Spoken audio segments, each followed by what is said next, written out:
秀才夫君意外被将军府认回，摇身一变成了高门公子。我和婆婆她都不要了。我和她成婚3年，没有孩子，她补偿了我100两银子。婆婆养她24年，她给了500两。静之啊，咱要不要再仔细查查？万一将来再查出来不是，岂不是尴尬？娘，这是我最后一次叫你娘。我知道你舍不得我，可你不能睁眼说瞎话。我这样的痞毛妻，是你这样的乡下女人生得出来的。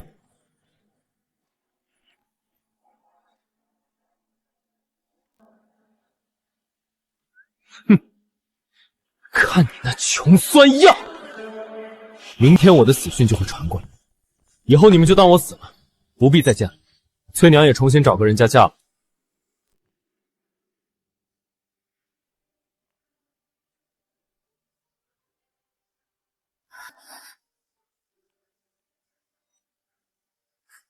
娘，他真的走了。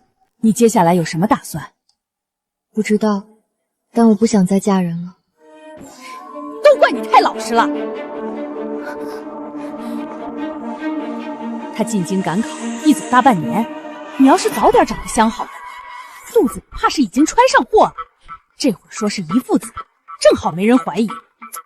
唉，可惜了。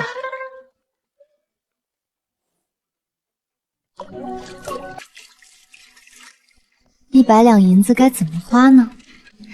还有娘昨天的话也太惊世骇俗了。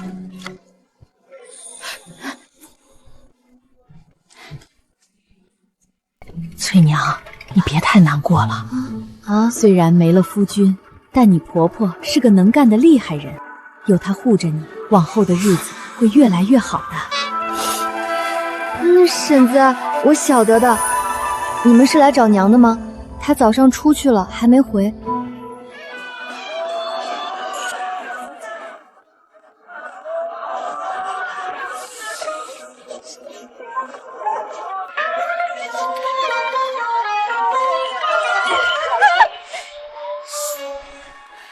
翠娘姑娘，天大的喜事！你爹娘替你敲定了一门好亲事，你马上就要嫁入富家过好日子啦！闺女，镇上的刘老爷家底侯实，虽然年纪大了些，年纪大一些更会疼人，是还不用你生孩子，嫁进去就能享福。镇上的刘老爷，不会是那个死了原配想续琴的富户老头吧？那老头都能当翠娘爷爷了。我不嫁。闺女，你就认命吧，爹娘都是为了你好。这事儿由不得你，彩礼我们已经收下，亲事早已板上钉钉。今天你不想嫁也得嫁。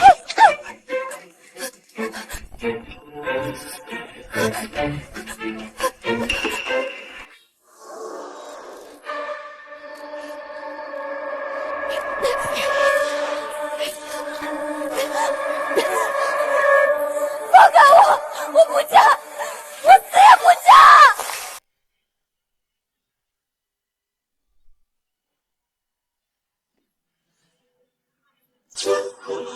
住手！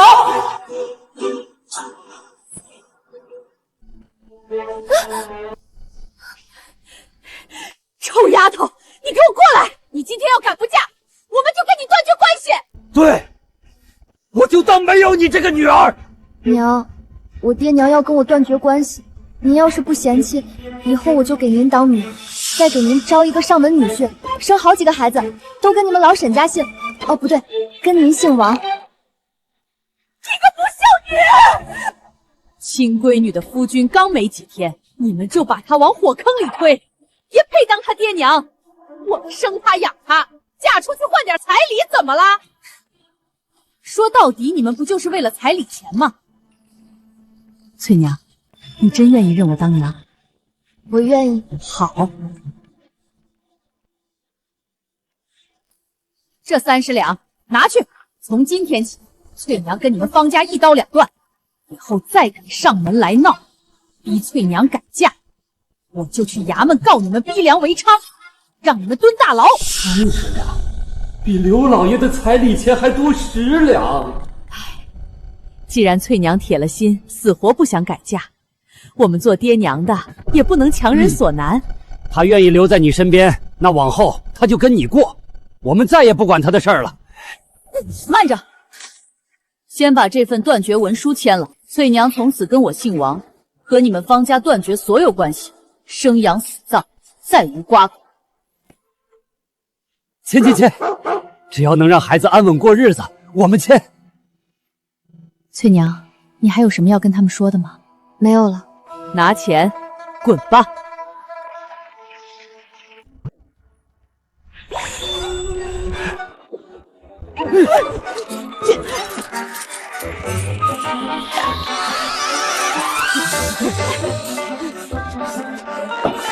不应亲了，散了都散了吧！快！铁梅，我们也先走了。娘，今日若不是您，我真的不知道该怎么办了。谢谢您。傻丫头，咱们如今是母女一体，客气什么？饿了吧？娘给你做好吃的。娘，你说沈静之真的被认回将军府，过上好日子了吗？她呀，迟早得灰溜溜回来。以前我们娘俩天天围着他转，天不亮就要起床做饭洗衣下地种菜，省吃俭用攒下每一分钱，就为给他买最好的笔墨纸砚，盼着他能出人头地。可到头来，他却狠心抛弃了我。所以以后我们要为自己而活。如今我们手里虽有本钱，但不能坐吃山空，得寻个挣钱的营生。那我们做什么营生好呢？你去灶前烧好热水，今天娘露一手，让你看看咱们今后的吃饭门路。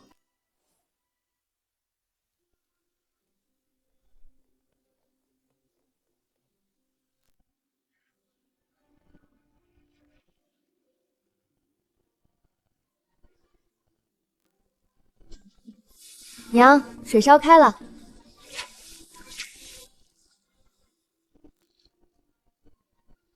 尝尝娘的手艺。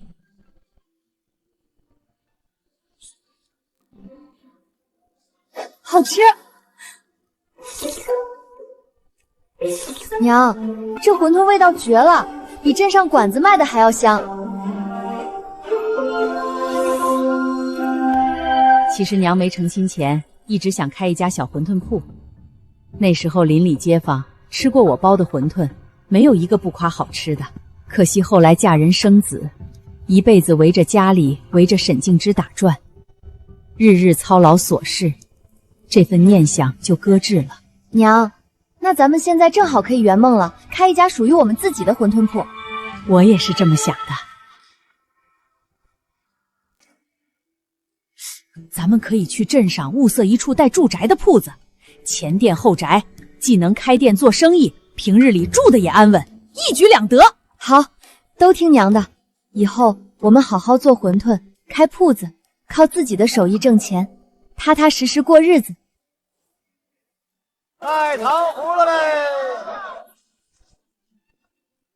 王大娘，这铺面宽敞通透，位置极好，人流量大，后院还带着2间卧房，1间小厨房，正好符合前店后宅的需求。你诚心要的话，一口价120两。120两，都够买好几个我了。掌柜的，你就别喊虚价了。这屋子房梁微微受潮，后院墙角还漏过雨，墙面翻新要花钱。你这铺子空置快2月了，一直没人接手，长期空着只会越放越减值。我们是诚心买来长久做营生、安家落户的，不是投机倒把。120两太离谱，80两。合适的话，我们当场签约。80两太低了，本钱都不够，最少100两。90两，今天成交，省得你继续空置，耽误时间又亏银子。你心里也清楚，这铺子的瑕疵，懂行的都不会出高价。行，看你们诚心置业，我就吃点亏，90两卖给你们。那就劳烦掌柜的取来房契和买卖文书，我们银钱两清。娘，你这口才太了得了，学着点。雪梅姐，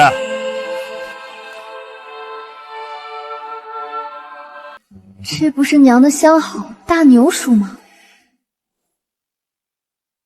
大牛，你怎么在这儿？我的打铁铺就在街对面，方才远远看着像的，走近一瞧，果然是铁梅姐。铁梅姐这是要在镇上置办铺子吗？静之没了，我们娘俩想来镇上开店，做点营生。你们要搬到镇上来，那不得搬家收拾吗？你们娘俩身子弱，搬重物不方便，正好我这会儿不忙，我帮你们搬。这怎么好意思，总麻烦你。没事儿，我有的是力气，铺子里还有推车，来回几趟就给你们搬得妥妥当当。那就辛苦大牛叔了。多谢你了，大牛，有你帮忙，我们省了大麻烦。我正好腾出功夫，好好教翠娘包馄饨，专心筹备开店的事儿。娘，还是大牛叔最疼你。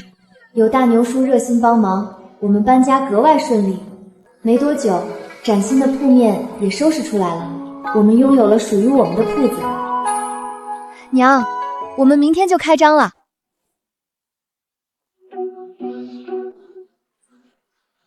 哪家开店？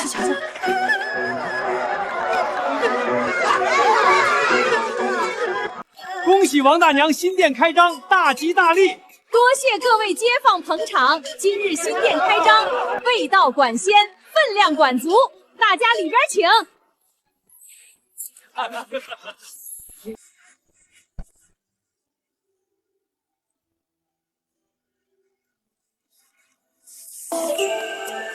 这王家馄饨真是绝了，皮薄馅嫩，汤底鲜的地道，难怪这么多人来捧场。物美价廉，分量实在。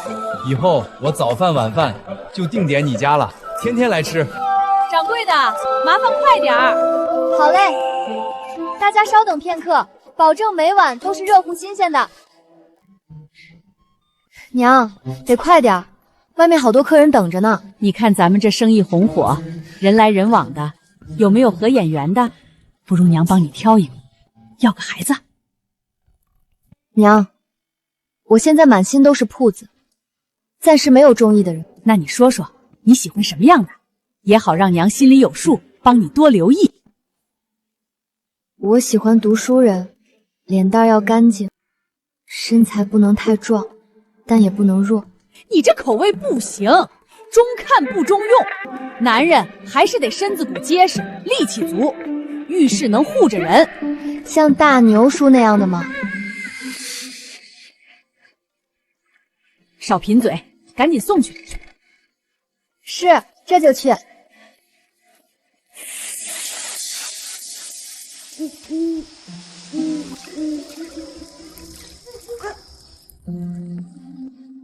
娘，我去后巷倒下泔水。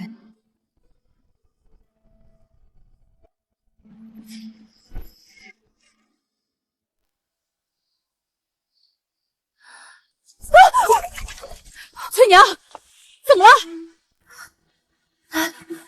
好像有个人。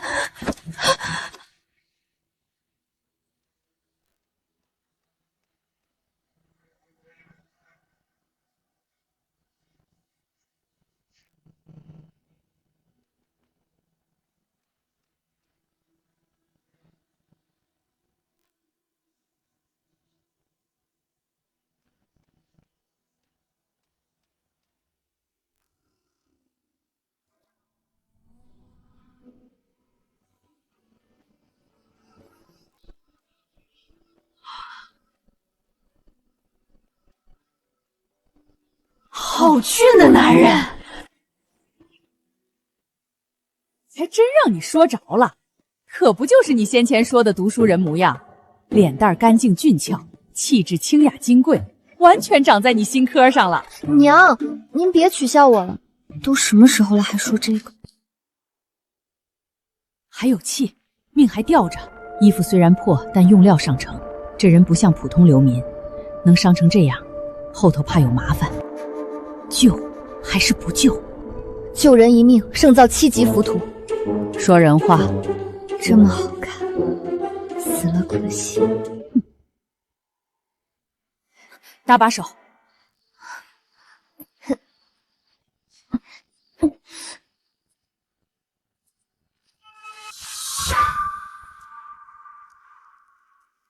伤得重，刀口深，好在底子好。接下来每日按时服药，静养一段时间就能痊愈了。好，按照这个药方去抓药紧致吧。么贵，一副药居然要半两银子。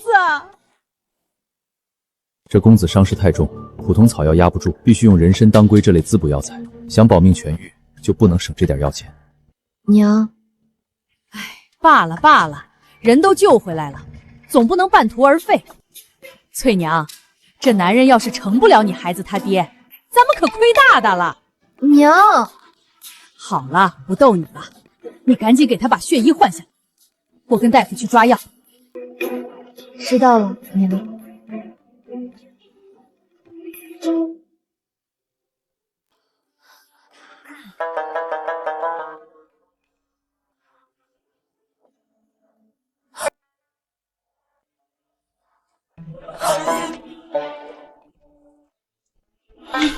我这是救人，不是占便宜。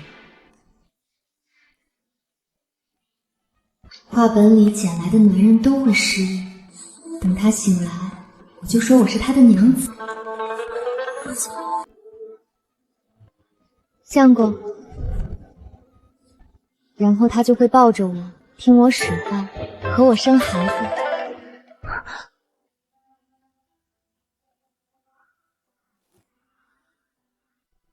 姑娘，你醒了？你还记得自己是谁吗？我叫阿柳。居然没失忆！别动，你倒在我们铺子后巷，是我和娘把你救回来的。大夫说你伤得重，要养几日。多谢姑娘救命之恩。阿柳无父无母，无妻无子，姑娘大恩大德，阿柳无以为报。若姑娘不嫌弃，阿柳愿什么？执意左右，为仆为奴。就这。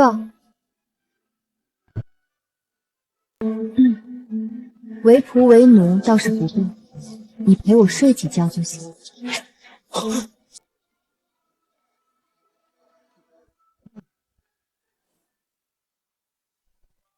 不行啊，那亲一下，亲个小嘴总行了。抱一下不会也不行吧？姑娘怎么不动？你等。其实你昏迷期间，我替你擦手身子、换洗衣物，已经把你全身上下都看遍了。情势所迫，可以理解，不怪姑娘。醒了，正好药煎好了，躺着。你这一条命，是我和翠娘花银子捞回来的。多谢夫人，多谢姑娘。阿柳日后愿留在铺中，任凭差遣。翠娘，喂他。我自己来。行，你自己喝。翠娘，你出来，我有事找你帮忙。好。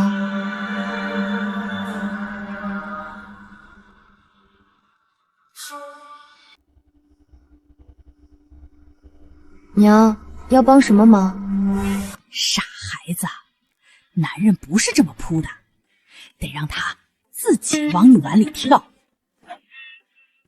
我哪有那般莽撞？你方才那架势，差点把人吓得从床上滚下来。你越追他越躲，你得让他觉得王家离不开他，你也离不开他。那我该怎么做？他不是说要留下来为徒为奴报恩吗？正好顺水推舟，日常端水递柴、后厨看火、店里搭把手，都支持他去做，慢慢就磨出情分来了。这法子高明，还是娘想的周全。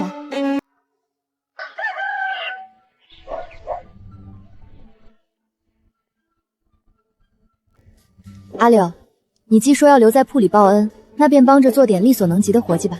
理应效劳，姑娘尽管吩咐。你帮着把碗筷洗洗，堆放整齐就好。是。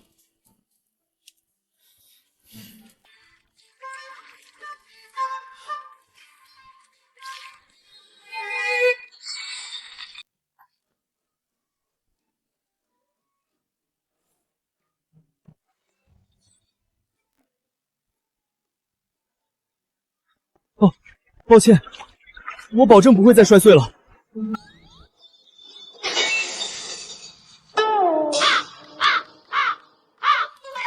没事儿，你可能不擅长洗碗，你帮着烧火添柴吧，看着灶里火势别灭了就行。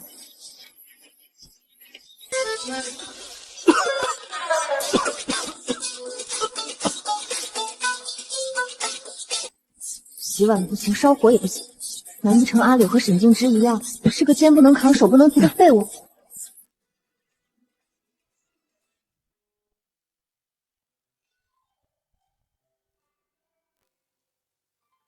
姑娘见谅，我从前从未做过这些粗活，故而样样生疏。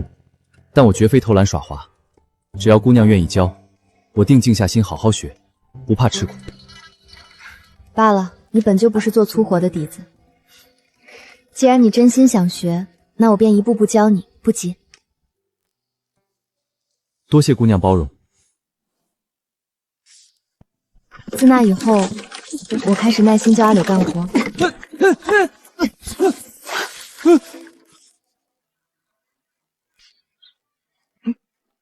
阿柳性子踏实沉稳，学得格外认真。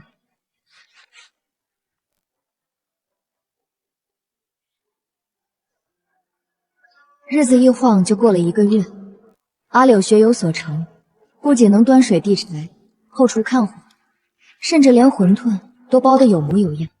娘，我如今才算看透了，从前总以为沈静之是读书人，做不来粗活，现在才明白，他根本不是不会干活，是打心底里不愿吃苦，不肯动手，只想着让我们一辈子伺候他。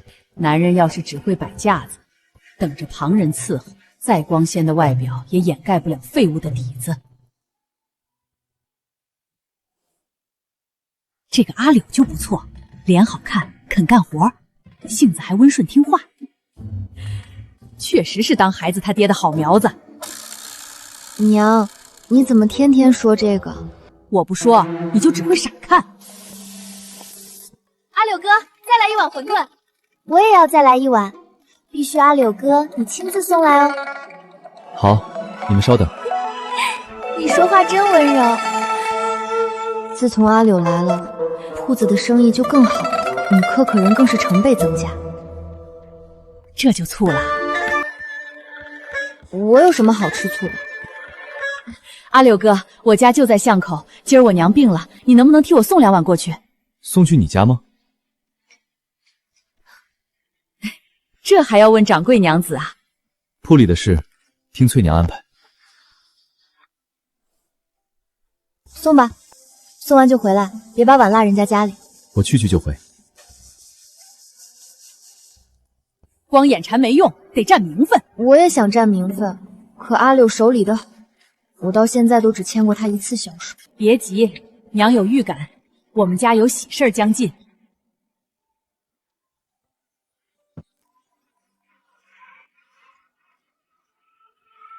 碗都收回来了。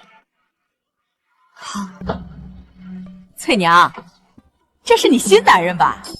婶子，你别乱说。这有什么乱说的？人家又端碗又挑水，眼睛还老往你身上看，不是你男人谁信？阿柳，你觉得婶子说的对吗？我去后厨看看药膳汤火候。没说不是，那不就是默认？我们王家的事儿用得着你断案？我这不是替你们高兴吗？听见没有？外人都瞧出来了。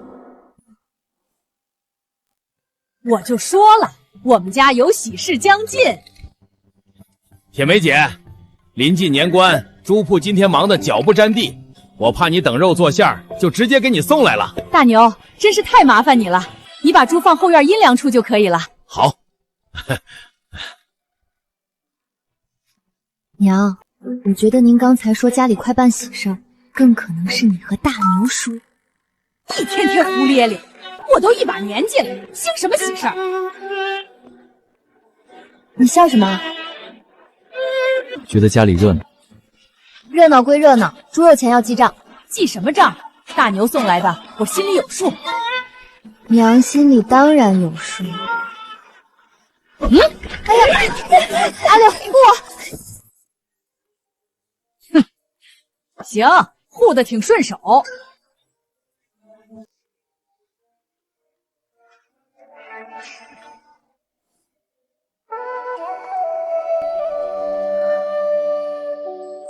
阿柳，你快看，下雪了！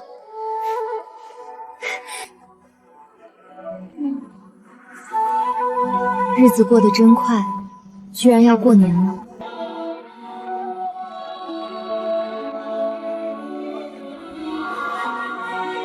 别站太久。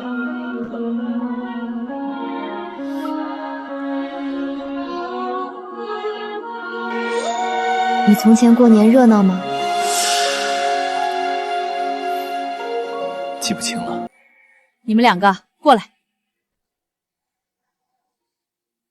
这一年铺子能撑起来，你们都出了力，红包一人一个。谢谢娘。我也有。你不是天天在这儿挑水烧火端碗，难道我还能少你一份？多谢娘。谁是你娘？叫得到顺口。这可是你在王家挣的第1份红包。给你。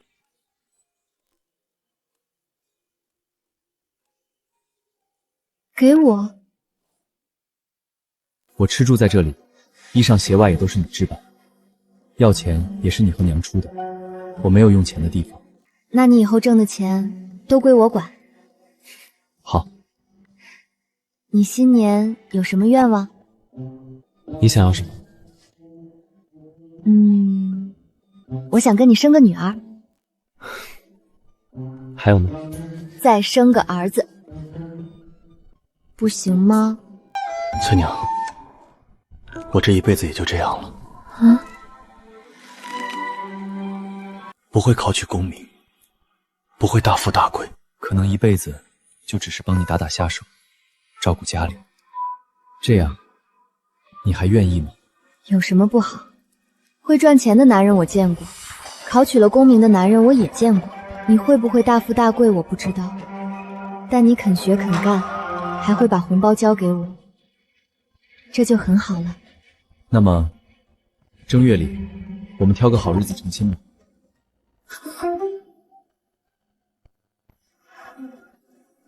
你说什么？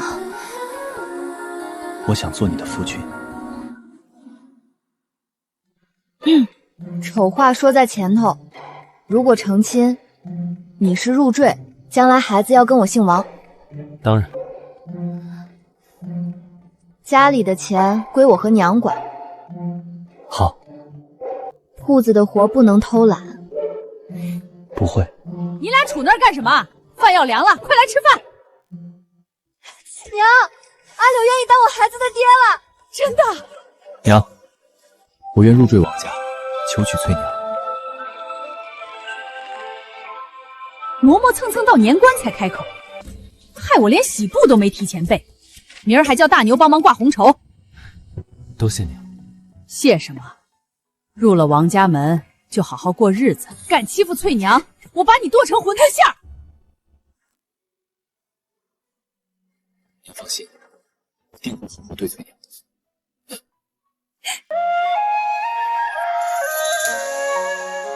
高点，再高点儿。左边高了，再低半寸。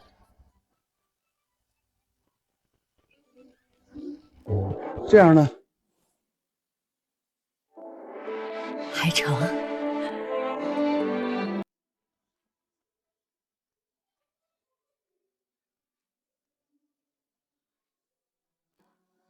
怕了？我嫁过一次。二嫁不丢人，糊里糊涂嫁错人才丢人。你这回嫁得明白，嫁的是肯把红包交给你，肯入王家门，肯让孩子姓王的人。娘，你真不嫌弃我？我嫌弃你什么？我巴不得你把日子过得红火，叫那些看你笑话的人眼睛疼。娘，翠娘。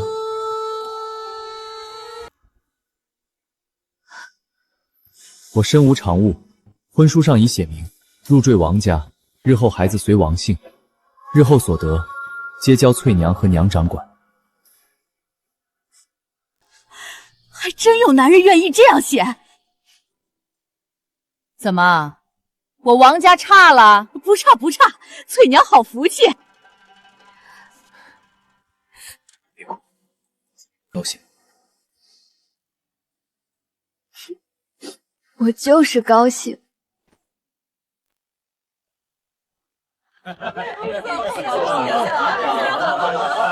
各位街坊乡亲都里边请。今日翠娘和阿刘大喜，只管放开吃喝，别客气。铁梅真是好福气，招了个俊俏能干的上门女婿，往后儿孙绕膝喽。可不是嘛，阿柳性子温厚又能干，对翠娘那是实打实的疼惜。这门亲事真是天作地合。新娘新郎到！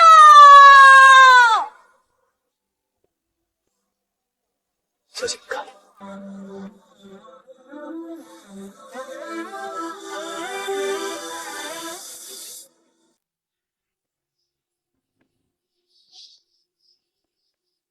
吉时已到，新人拜堂。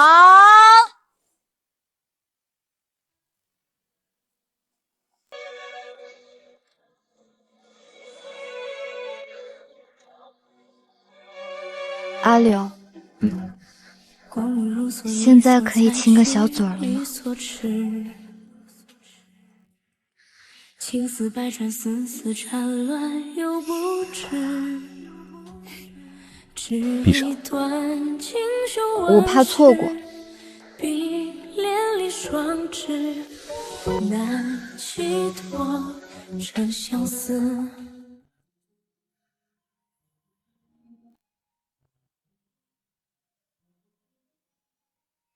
恭喜，是喜脉。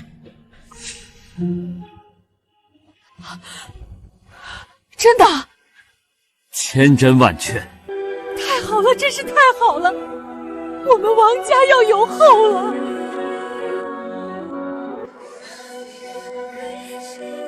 我要有孩子了。之前和沈静之3年都没怀孕，我有点担心是我不能生，原来是沈静之没有。你这丫头，闷不吭声就给我添了一桩大喜事儿，往后铺里家里的活儿一概不许沾，好好在家静养养胎，就算娇气些也没人说你。对，所有活都由我来干，以后你只管坐着管账。对，动嘴就行。我只是怀孕了，没那么脆弱。不行。日子一晃，又过了10个月，到了我临盆的日子。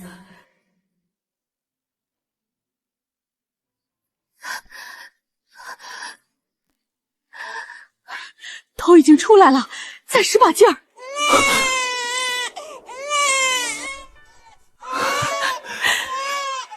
生了！恭喜龙凤胎，母子平安，母女也平安。洗手，换衣，别把冷气带进去。是。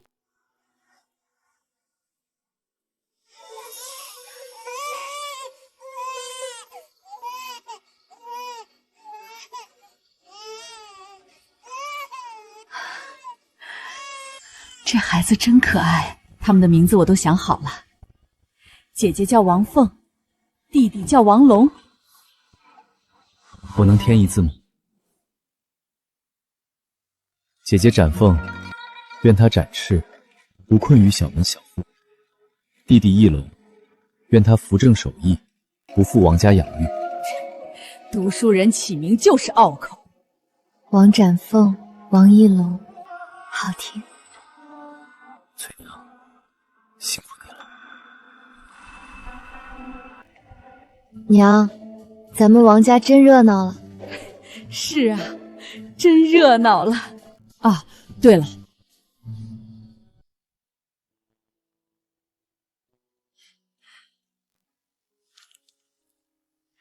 这是家里的账本、铺子的钥匙、馄饨秘方，以后你管。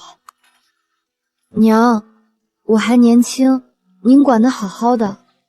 我以前围着沈静之转了半辈子，差点把自己活没了。现在王家是你撑起来的，阿刘也是你留下的，孩子也是你生的，这个家该你掌着。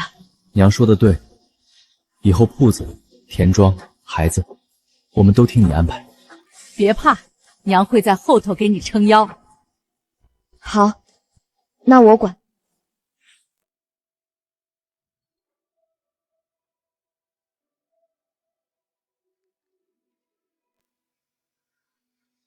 这么晚了，怎么还不睡？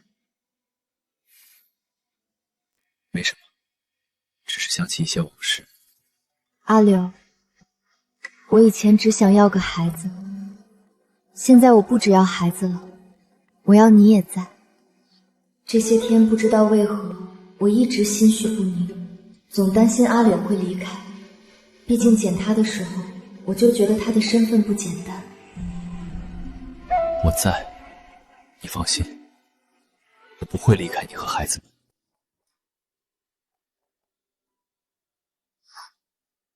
这么晚，谁啊？大半夜敲门，催命啊！娘，我去开。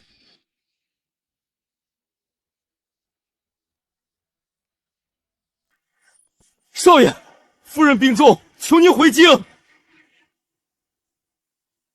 该来，终究还是来。阿柳，这两个人是谁？他们为什么喊你少爷？你又是什么人？翠娘，娘，先进屋说。就在这儿说。我原先不叫阿柳，我叫沈重霄，是虎威将军的儿子，母亲是忠义侯之女。2年前，在娘的生辰上，我爹的妾室突然跳出来说，我不是我爹的亲生儿子。将军，他根本不是您的儿子！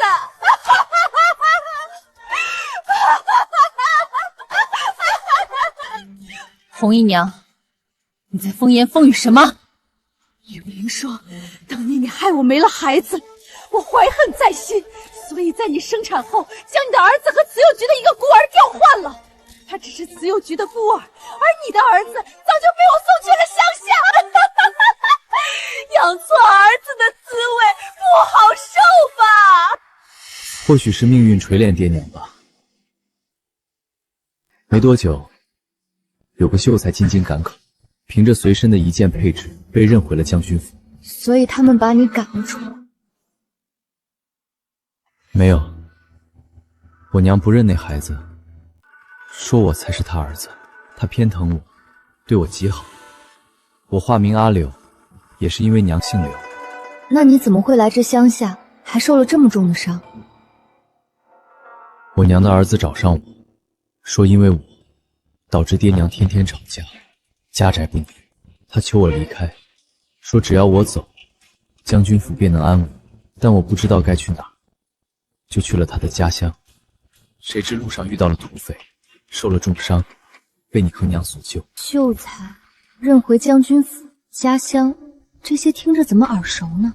你爹虎威将军认回的那个儿子，不会叫沈敬之吧？你怎么知道？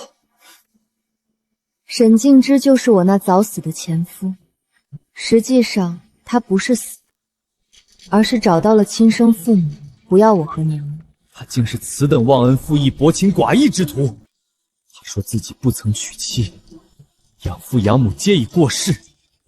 我活得好好的，他才过世了呢。少爷，自您离开后，夫人就没放弃过派人找您。她思念成疾，病入膏肓，就撑着一口气想见您最后一面。是我太不孝了，竟让您因我而病。阿柳，你要回去吗？娘对我极好，她病重了，我得回去看看。他果然还是要走，但不是我一个人去，你和孩子跟我一起去。当真？自然是真的。我已入赘王家，你是我的妻子，我怎么会丢下你？娘，我也想请您同去。娘，你陪我一起去吧。我没去过京城，没有你，我害怕。说什么傻话？都当2个孩子的娘了，这点事儿有什么可怕的？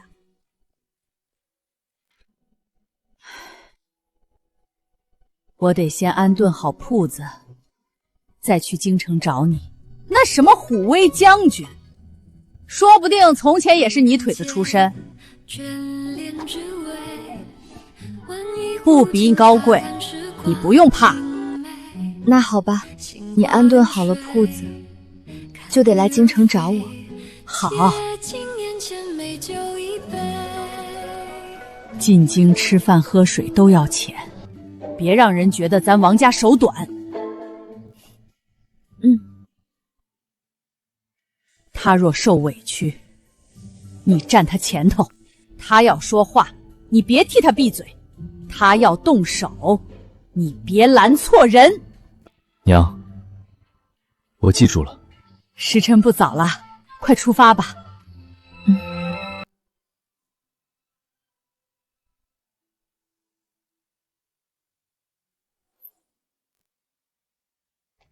颠簸了半个月，总算到京城了。前面就是将军府了。翠娘，你在这里等等我，我先进去见娘，安顿好便出来接你。好。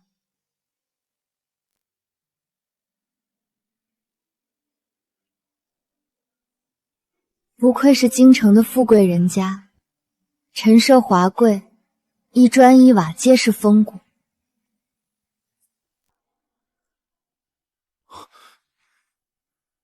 翠娘，你怎么在这儿？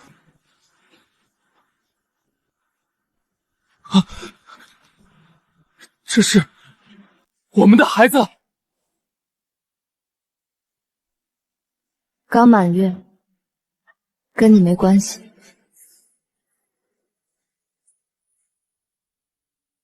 那你来做什么？日子过不下去，想来讹钱是吧？能找到这里来，也算你有本事。钱我可以给你，只要你不乱说话。翠娘，娘要见你。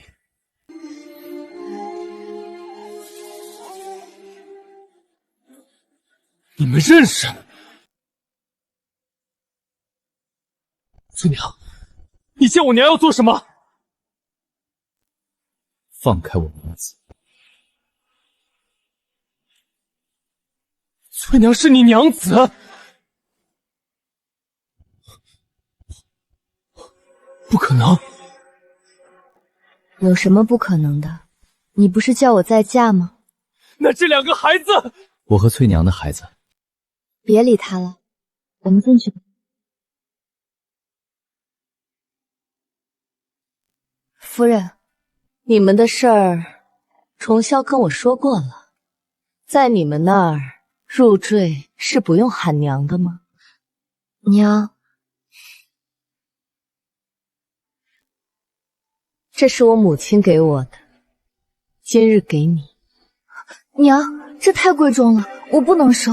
你救了重霄，嫁了重霄，还给他生儿育女，这只镯子你就收下吧。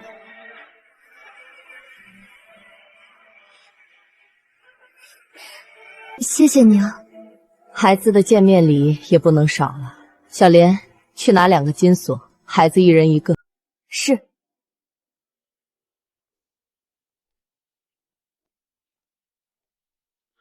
听闻重霄回来了。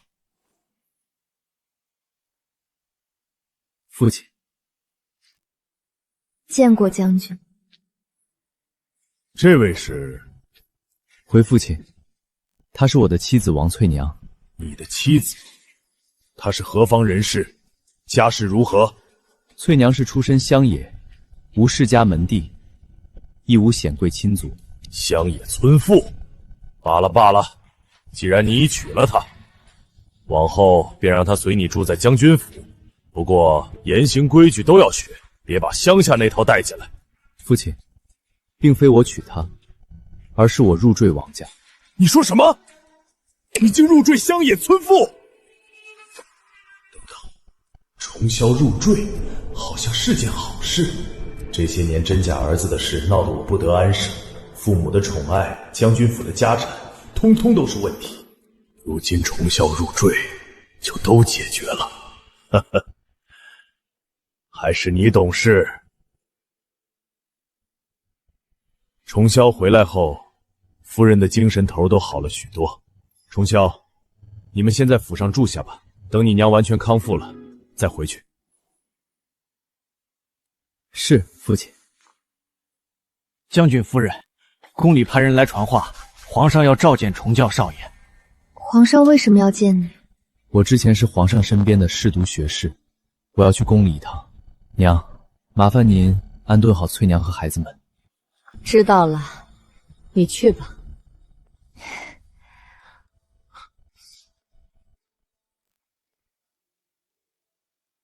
夫人，金舍带来了。小莲，你带翠娘和孩子们去崇霄的院子里住下吧。是。请进，少夫人，这就是崇霄少爷以前的住处。2年过去了，院子里还保留着当初的样子，日日打扫。崇霄少爷走后，静之少爷想要这个院子，都被夫人拒绝了。这里的一切都保存如初，看来柳夫人真的很疼爱阿柳。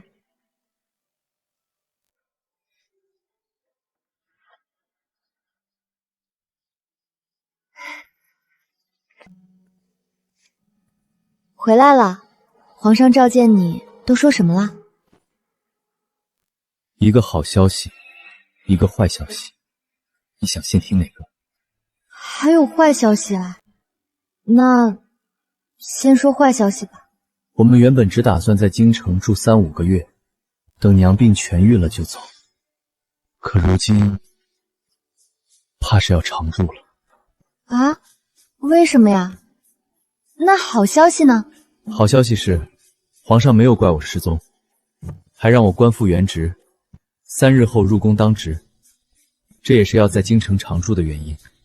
翠娘，你说我要不要拒绝皇上？阿柳深得帝宠，应该好好把握。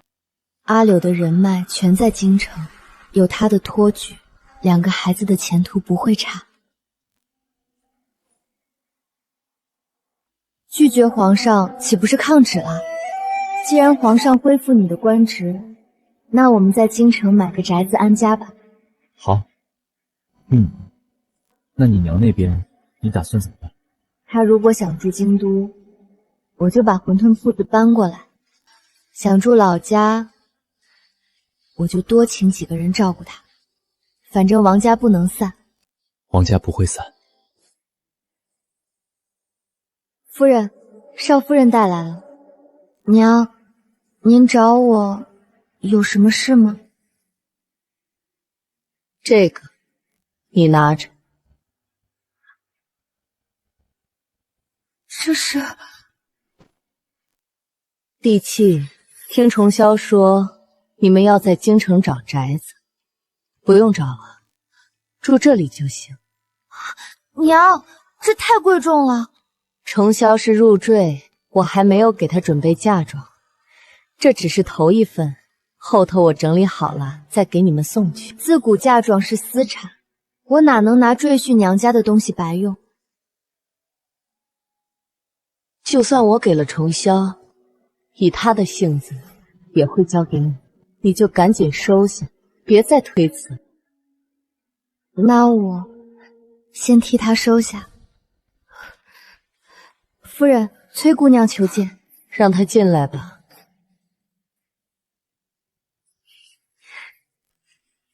柳姨，听闻崇孝哥哥回来了，我特地过来，想见见他。你来的不巧，崇霄刚去宫里当值了。对了，这位是崇霄的。你好，我是沈崇霄青梅竹马的未婚妻崔昭宁。未婚妻，我都招赘了，怎么还有这种破事？什么青梅竹马，就是自小认识而已。未婚妻真算不上。昭宁，你别乱说话，只是2家议过亲，没定下。如果不是调包少爷的事，我和崇霄早已成婚。昭宁，你这又是何必呢？崇孝已经成婚了，这是他的夫人，他们连孩子都有了，你也该放下。我放不下，我们从小到大的感情，我如何说放就能放？王夫人，崇孝根本就不爱你，他娶你只是为了报恩。他没娶，他是入赘。你竟敢如此折辱他！你不过是粗鄙不堪的乡下妇人，怎配让我风光清远的崇孝哥哥入赘？崔姑娘知道我是乡下来的，那你应该也知道，我们乡下人不太讲你们京城这些弯弯绕绕。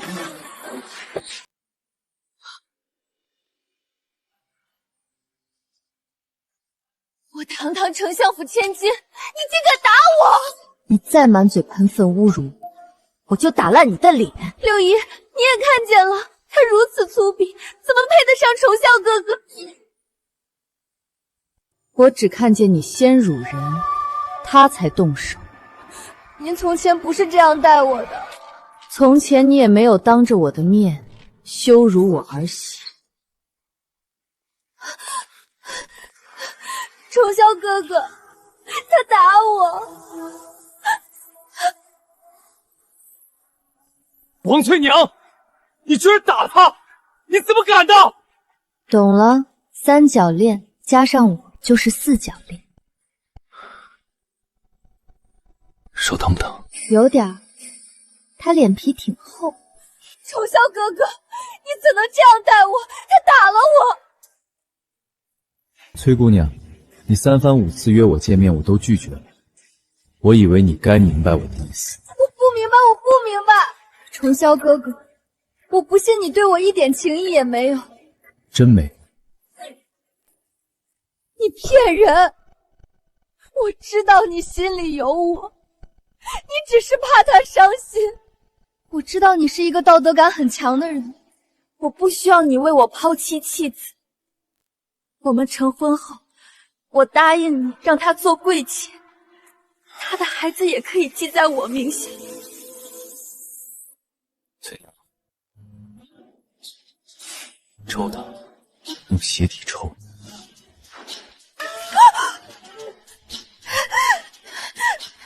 算你们狠！赵宁，今日那个崔姑娘哭得真伤心啊。我和崔姑娘确实议过亲，两家知根知底，她说的没错。如果没有调包少爷的事，我们很可能已经成婚了。但是这个世界上没有如果。没事儿，我信你。议过亲算什么？我还成过亲呢，谁没几个过去啊？我觉得你最好还是找机会跟崔姑娘好好聊一聊，把话说清楚。她有点钻牛角尖了。好，听你的。我明天约她好好聊聊。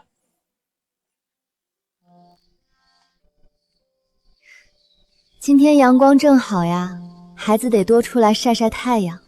夫人说的是。崔娘，你听说了吗？沈重孝去见昭宁了。你这个被蒙在鼓里的蠢女人，竟然还有闲心在这里晒太阳。沈公子消息到临，这事儿我晓得，因为就是我让阿柳去见崔姑娘的。什么？你是不是有病啊？竟然让自己相公和老相好私下见面！你们先带孩子退下吧。是。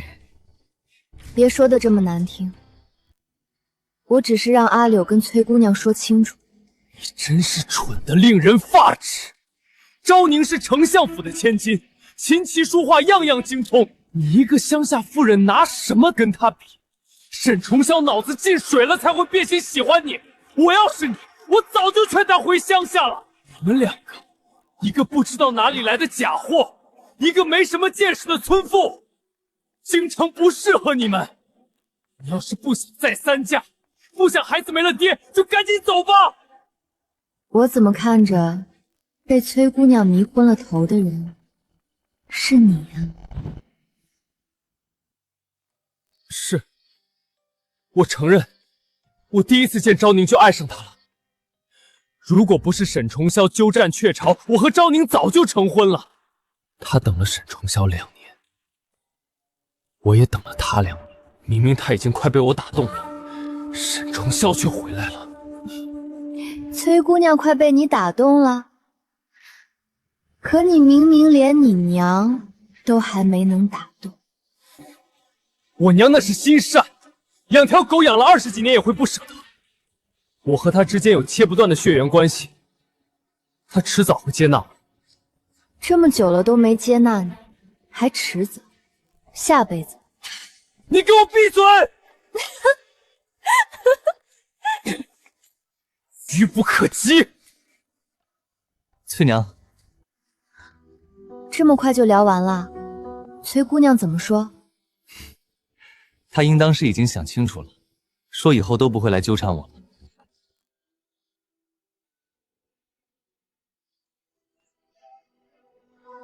真的？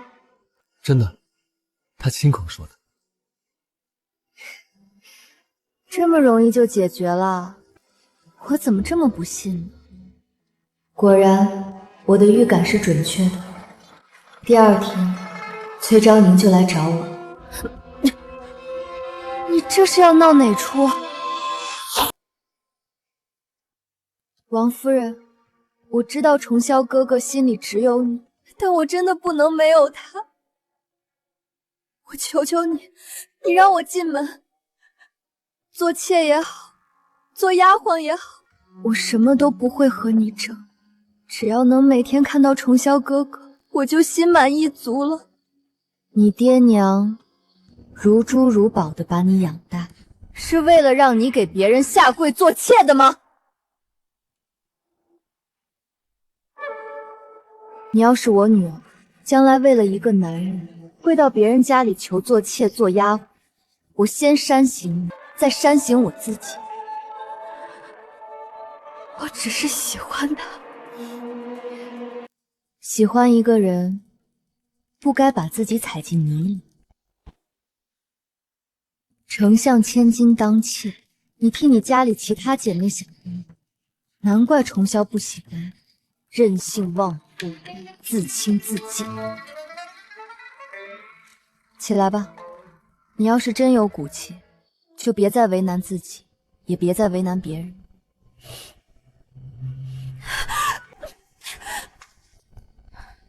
大概是我这一番话说服了他，后来他再没来找过我或者阿柳。过了几日，我和阿柳带着孩子们搬进了京城的新家。我们在京城有自己的家了，婆婆看到了一定会很高兴。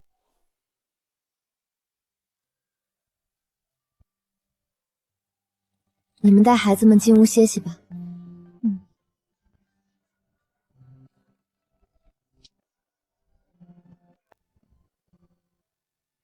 少爷少夫人，这里是上等绸缎布匹4季成衣，还有几套精工绣制的被褥枕套。一旁木箱里是米面粮油、干鲜果品与各式点心蜜饯，另外还有成套的瓷碗茶具、铜制器皿，以及给2位小主子准备的绸缎小衣裳和玩物。另外，这是夫人给重霄公子的，他名下70%的嫁妆，先交给少夫人打理。夫人还说，望您和公子把日子过好。替我谢谢你啊，贺礼已经送到了，我们就先回去了。南街半条街铺面，城外庄子3处，茶园、果林、山林、农田。阿柳，你娘真有钱。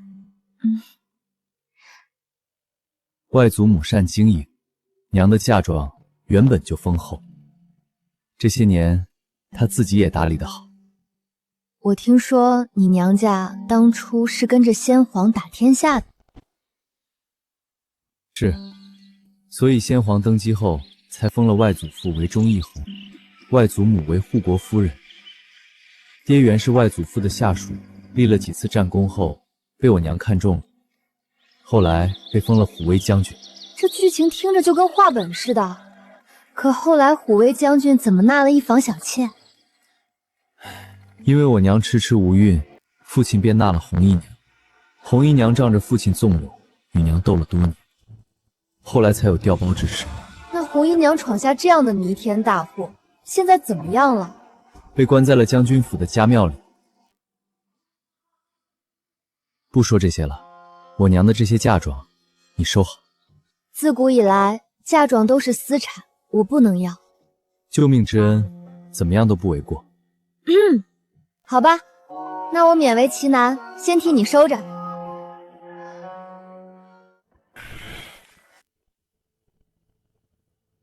凌霜，听说你把70%嫁妆都给了沈重霄，这是不是真的？是。糊涂啊你！为什么要把大半的身家都给一个入赘了别人家的假儿子？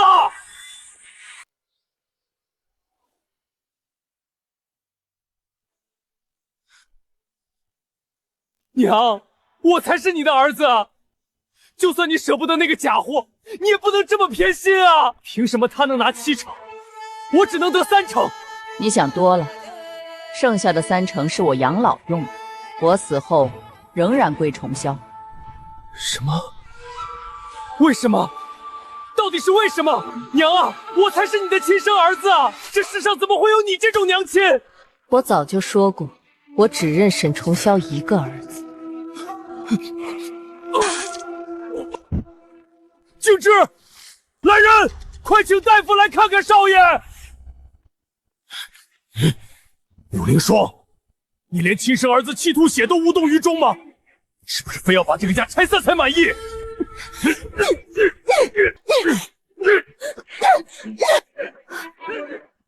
这个家不是早就被你拆散了吗？要不是你纵容妾室，能闹出这么多事儿吗？你简直不可理喻！快去把嫁妆从沈重霄那儿拿回来！我的嫁妆我做主，我想给谁就给谁。夫人，将军，这可怎么办才好啊？看来只能找钟义侯和侯夫人来给夫人撑腰了。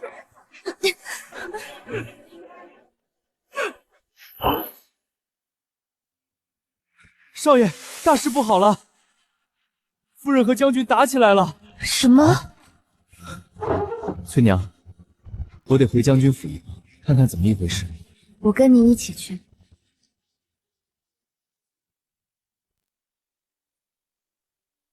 岳父岳母，你们管管凌霜，他真是脑子进水了，不疼自己的亲生儿子，去疼一个不知道哪里来的野种。什么野种？怎么能说的这么难听？好歹养了这么多年，跟亲儿子也没区别了。对，而且嫁妆是凌霜的私产，她爱给谁给谁。岳父岳母，你们怎么能跟着凌霜胡闹呢？合理吧？你儿子跟你，我儿子跟我。你是不是有病？静之才是你儿子，是你怀胎10月生下的儿子。娘，孩儿不孝，孩儿不知道做了什么，让娘亲如此厌恶。但爹娘因孩儿离心，闹到和离的地步，就是孩儿的错。娘，你别和爹和离，孩儿走，孩儿离开将军府，只要爹娘好好的，孩儿一辈子不回将军府。孩儿叩谢爹娘生养之恩。真是闻者伤心，听者落泪。儿子，你别走，爹不能没有你。闹成这样的局面，我也没想到。沈廷威，我本来想给你留个念想的，现在看来是不成了。其实沈静之不是你儿子，我当年根本没有怀孕。这也太刺激了吧！本来你那红姨娘我没有意见，但她人前人后两副模样，3天2头搞小动作陷害我，而你眼盲心瞎，偏听偏信。那时候我就知道，如果红姨娘生下孩子，我的日子不会好过，所以我假装有孕，准备到生产的时候从外头抱一个孩子回来冒充。哼，没想到红姨娘也同时有了身孕，她怕我的孩子压她孩子一头，竟给我下堕胎药。记得吗？我把她的罪证摆在你面前，我那时候想的是，只要你不护着她，我就留下她肚子里的孩子。但是你是怎么做的呢？凌霜，红姨娘就是太害怕了，才会一时做错事。反正你没事，孩子也没事，就不要和她一般计较了。后来我把那药灌进了她的嘴里，她的孩子没了，死后也不能再生育。她恨极了我，想出了狸猫换太子的馊主意。我早知道她把孩子换了，横竖都不是我儿子，养谁都一样，而且看着他那副自以为报仇了的小人模样，我还觉得挺有意思的。红姨娘，你觉得有意思吗？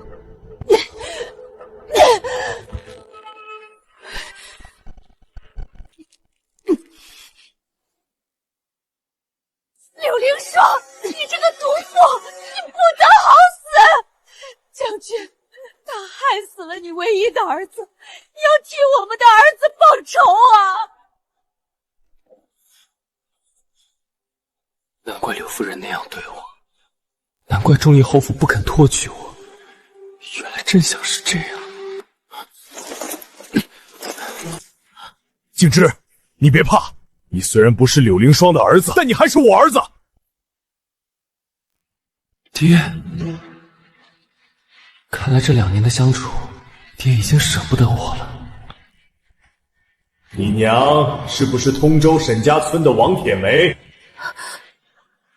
是，您怎么会知道？那就没错了，你娘是我的原配。我参军离家的时候，她刚怀上你。你身上带的那把木刻的匕首，就是我离家时留给你的。柳凌霜假孕时，我又刻过一把。2把匕首相似，只有我能分辨出不同。他们找到你给我看匕首的时候，我就知道你不是柳凌霜的孩子，你是我和王铁梅的孩子。我将错就错，把你认了下来，反正都是我儿子，没差。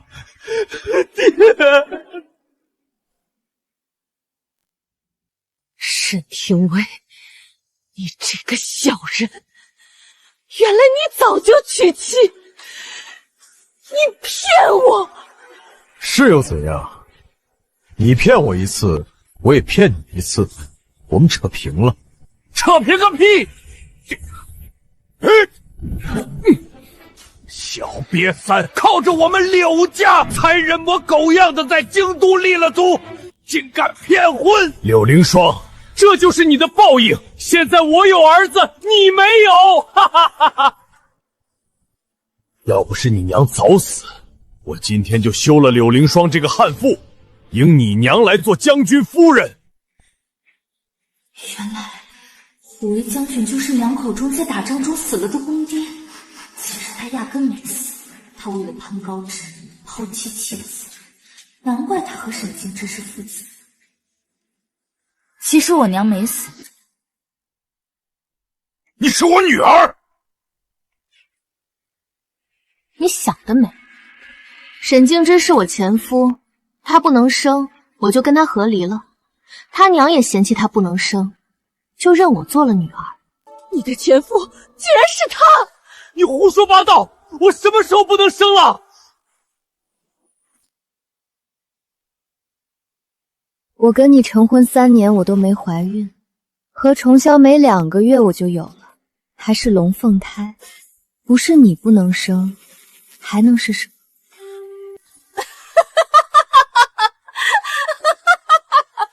你儿子不能生。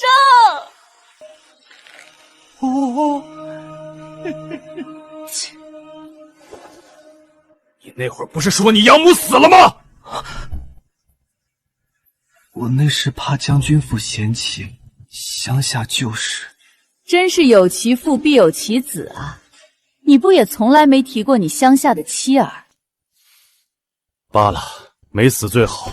这么多年是我对不起他。过2天我们就去老家接他，以后我们一家3口好好过日子。你们凭什么觉得我娘还愿意见你？她一个乡下妇人，守了我这么多年，若知道我还活着，必定欢喜。柳凌霜，你不是要和离吗？行，我们就和离。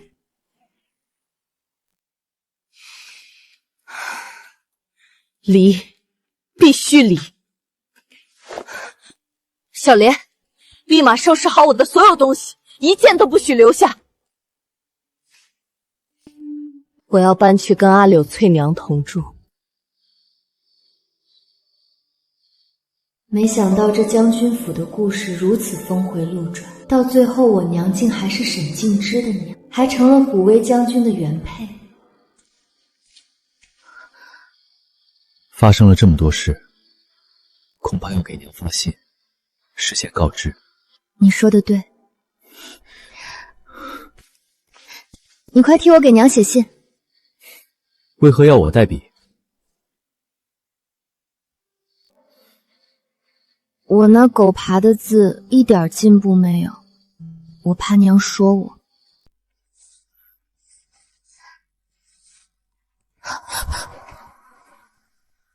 等等，好像有哪里不太对。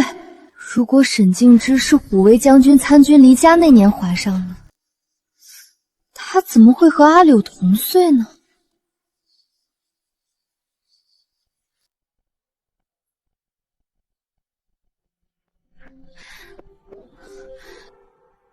夫人，少爷，少夫人，刚刚将军府传来消息，说有个叫王铁梅的人去了将军府，要找少夫人。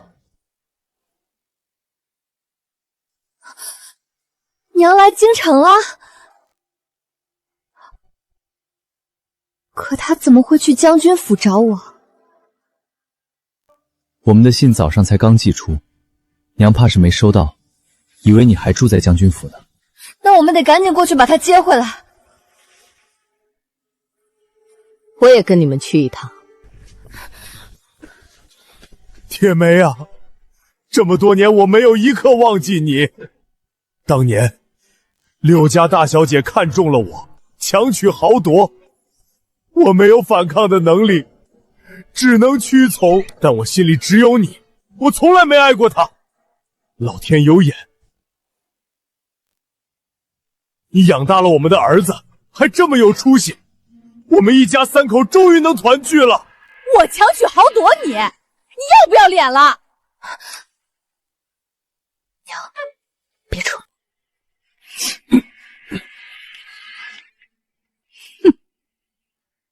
娘，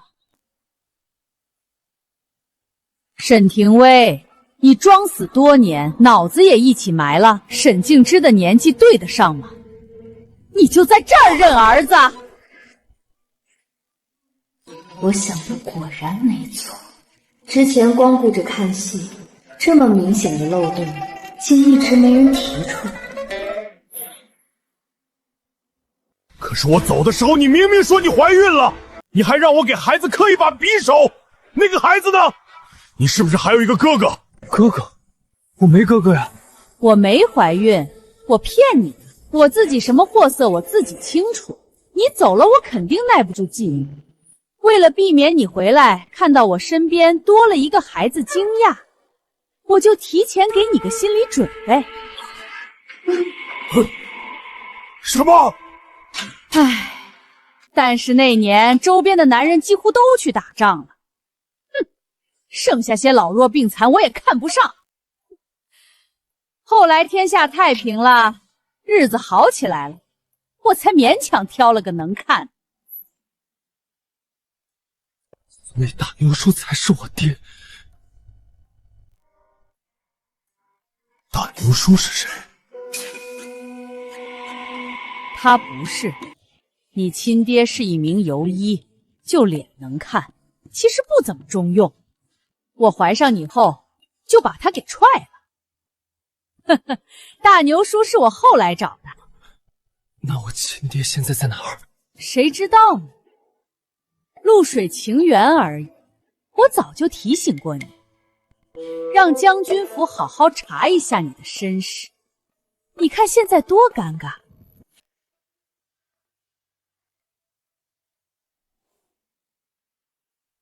这个水性杨花的女人，你还要不要脸了？你有什么脸来说我？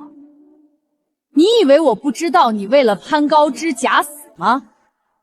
我给你们沈家生了一个儿子，还姓了沈，你就偷着乐吧。娘，我们已经不住将军府了，我们特意过来接你。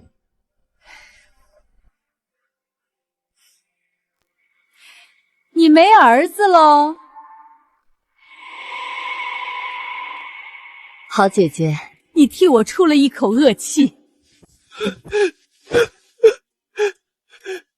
翠娘，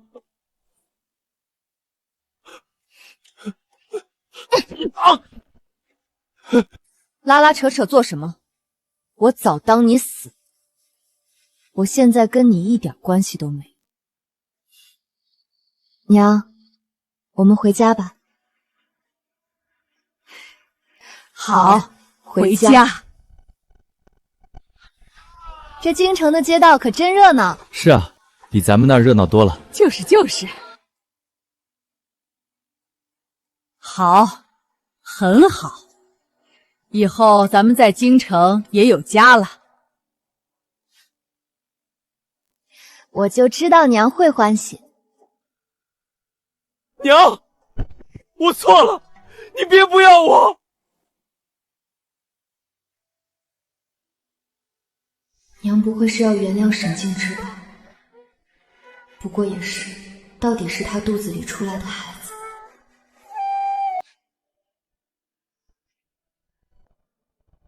娘，静之，你5、6岁的时候不要娘，娘不会怪你，因为你小不懂事。娘不会跟你计较，还会好好教你。但你24岁的时候不要娘，娘就不能原谅你了。如你所愿，娘跟翠娘一样，早就当你死了。你走吧。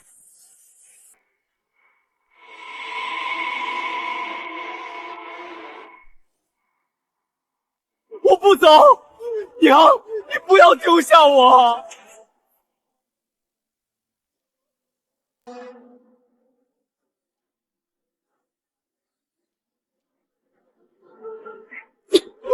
你们干什么？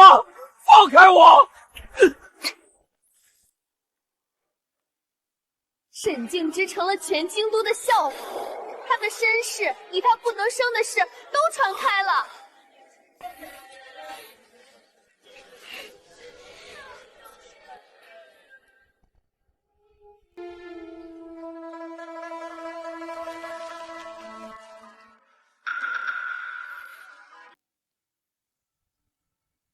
丞相大人，夫人，小人沈静之愿入赘崔家。昭宁等了阿柳这么久，确实早就过了适婚年龄。沈静之对昭宁确实十分用心。我不接受，我已决定终生不嫁。你说什么？我为你做了这么多，你一句不愿就算了。我从未让你为我做什么。你浪费了我2年青春。若不是你一直对沈重霄念念不忘，我怎么会处处与他比？如今你说不嫁就不嫁，你把我当什么？放肆！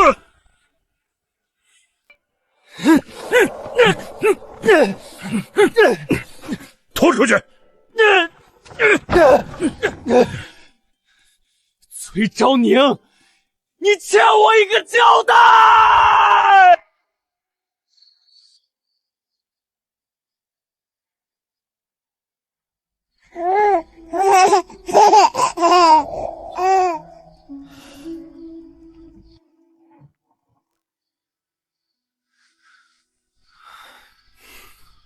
怎么了？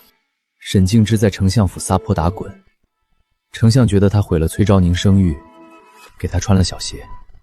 吏部那边已经定了，他从翰林院外放到同乡僻壤的小县城。他这一辈子，总怪别人没给他路，其实每一步都是他自己选的。夫人，门外有人找您。谁？是一个叫沈静之的。翠娘，我陪你去。不必，他不敢对我做什么。你在这里陪陪2个孩子吧，我去就回。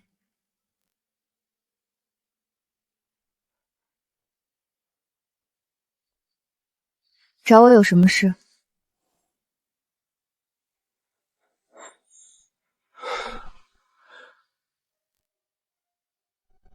翠娘，我今日就要离京了。那祝你一路顺风。你能不能好好照顾娘？这还用你说？我知道，我没资格说这些。翠娘，如果当初我们没有和离，我也没有和娘断绝母子关系，现在儿女双全，家庭和乐的人是不是就是我了？不一定，毕竟你不能生。沈静之，你现在一定很后悔吧？但你后悔的不是失去我，也不是失去娘，而是你现在什么都没捞着。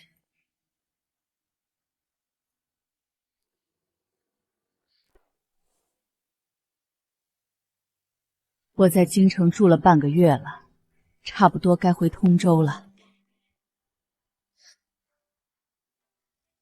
娘，你真要回去？通州还有铺子、庄子、老伙计，我离老家太远，心里不踏实。你是想大牛输了吧？不如把大牛叔也接过来。胡说八道什么？娘，我舍不得你。你都当别人娘了，别总黏着我。现在家里有钱了，你想我就回去看我，我想你也能来京城，又不是生离死别。好吧，不过这次我和阿柳送你回通州。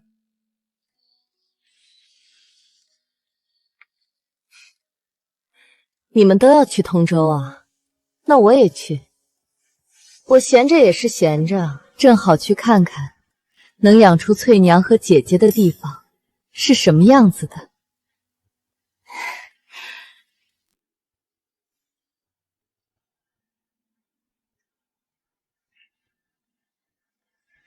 原来离开京城，天看着也宽些。那是你以前眼光不好，困在将军府那个破笼子里。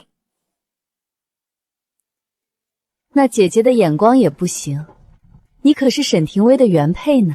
听闻虎威将军如今没了夫人，也没了儿子，孤家寡人一个，日日喝得烂醉如泥，到处惹是生非，马上将军的名头就要没了。他本来就是个草包莽夫，打仗的时候挺猛，不打仗了，缺点就暴露了。要不是有忠义侯府托底，他老早就被罢黜。妹妹，你现在和离了，有没有想过再找一个相好？我都一大把年纪了，还找相好，不太好吧？娘，你才40出头，日子还长着呢，以后的日子一定会越过越滋润的。就是，妹妹，你喜欢什么类型的男人？到了通州，我给你介绍。我喜欢猛男。两个娘居然喜欢同一个类型，难怪当初能看上同一个人。我想试试种田的那种，你懂我的意思吗？懂。翠娘，其实我有很多面，只要你喜欢，我可以是白面书生，可以试着当威猛将军。